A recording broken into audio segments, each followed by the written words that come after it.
around the Houston metro, looking for specifically single family rentals, long term buy and hold single family rentals, something that's going to be in a good quality location, so a B grade or better location, something that's going to be recently built, and something that hits an appropriate rent to price ratio.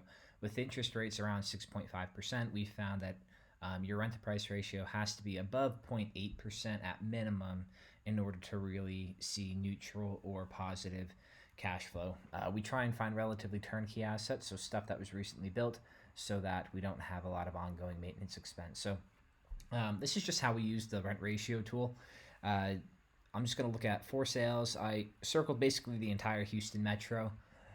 200 to 250,000 is our strike price that we're kind of targeting. We found that once we get above, say 3,000 or 300,000, there's really not a ton of rental inventory that we can consistently lease up for $3,000 a month. That $2,000 to $2,500 a month number tends to be our top. Three beds, two baths or better. We don't like getting any kind of like really tight floor plans for single family homes. No two bedrooms, no one bedrooms. And we try to avoid five beds as well. They just don't have as much resale value, and they tend to be a little bit harder to comp. So we want just a consistent inventory that we know we can hit. We have a good number of comps that are coming in. We know we're going to hit the rents that we're projecting. So we want to go in with a high degree of certainty. Obviously, never 100% certain, but a high degree of certainty that we'll be able to hit the rents that we're projecting. The home types, we're only looking at houses, only single family homes, no condos, no land plays, nothing like that. We're just looking at your bread and butter single family 3 or 4 bedroom rental. We also did a square footage and year build filter as well. So we don't want those really tight, say 1,000 square foot 3 bedroom homes. But we also don't want those giant 3,500 square foot 4 bedrooms either. We found that these ones that are in the standard square footage range tend to play best to Zillow's algorithm. Sometimes we found that if you've got a 3,500 square foot house and the average rent in that area is at say $1 a foot, the Zillow rental estimate might come in at 3,500 when nothing has leased above say 2,650 for the last 4 years in that market. So we just like to try and avoid any kind of a confusion in our data pool that way. Year build, I want to see some stuff that was built in the last 10 years, and I also want to avoid all of the new construction. So I put from 2014 to 2023 as the filter. Just hit apply, and we've got a total of 153 results. And what we used to do is just go through every single property. We'd see ones that got close, that had a close rent to price ratio, and then we'd pull those addresses, we'd build out a big list, and make our short list for deals that we would send out to our investors or deals that we personally would purchase on our own.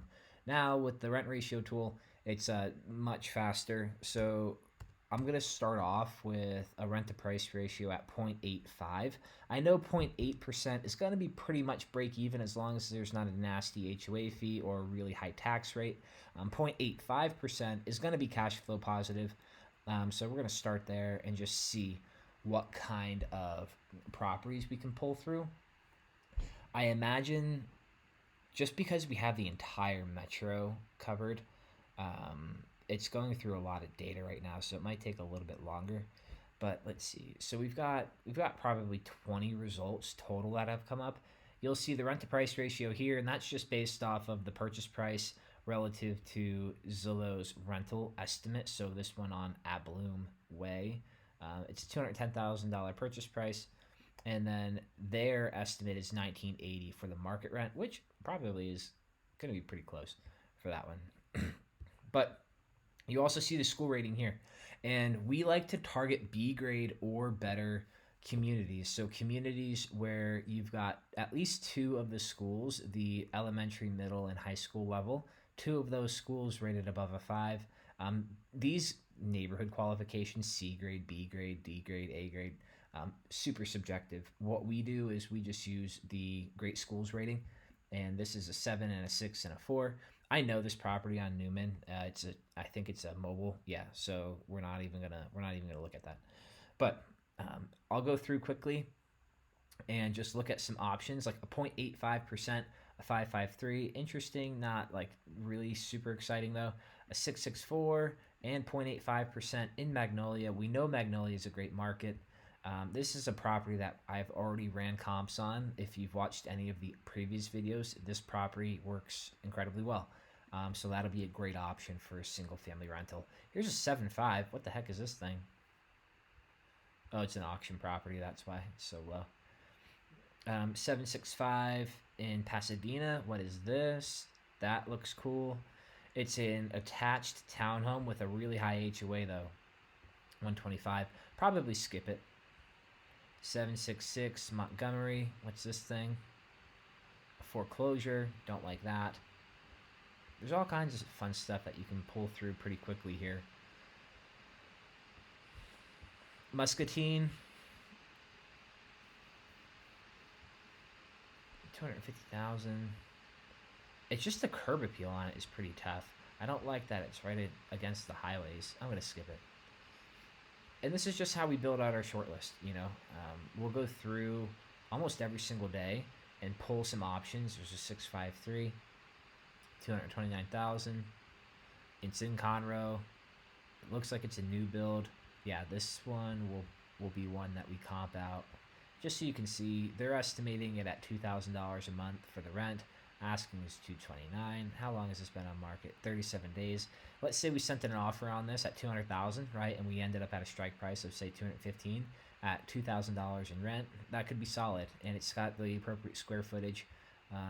It's only a $17 a month HOA, so this is a great one to consider. We'll take this address, and if you we're not a realtor, like we just run the comps through the MLS on our own. It's very easy to look at the past year of rental history in this community.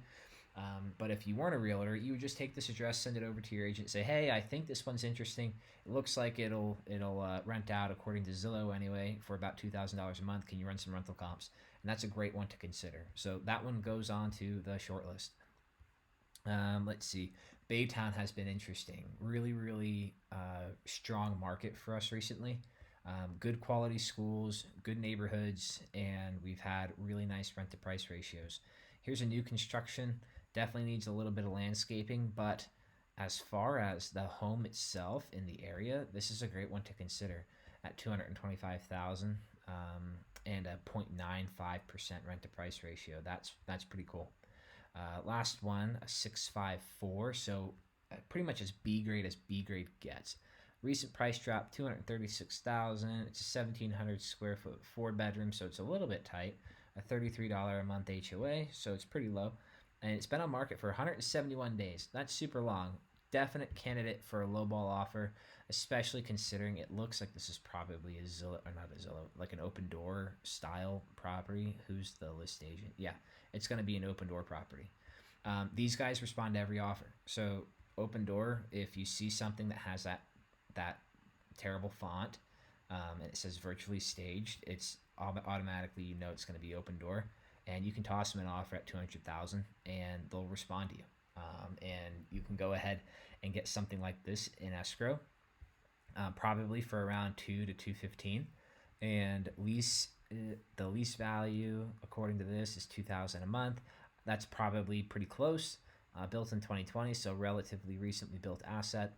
This is something that we'll run comps on, and if it actually checks the boxes and we have a good handful of properties that have been leasing for let's say $1,950 up to $2,100 a month, that's a great candidate for a long-term buy and hold rental deal. So that's it. That's how we use the rent ratio tool to quickly filter through and find some solid deals for our clients.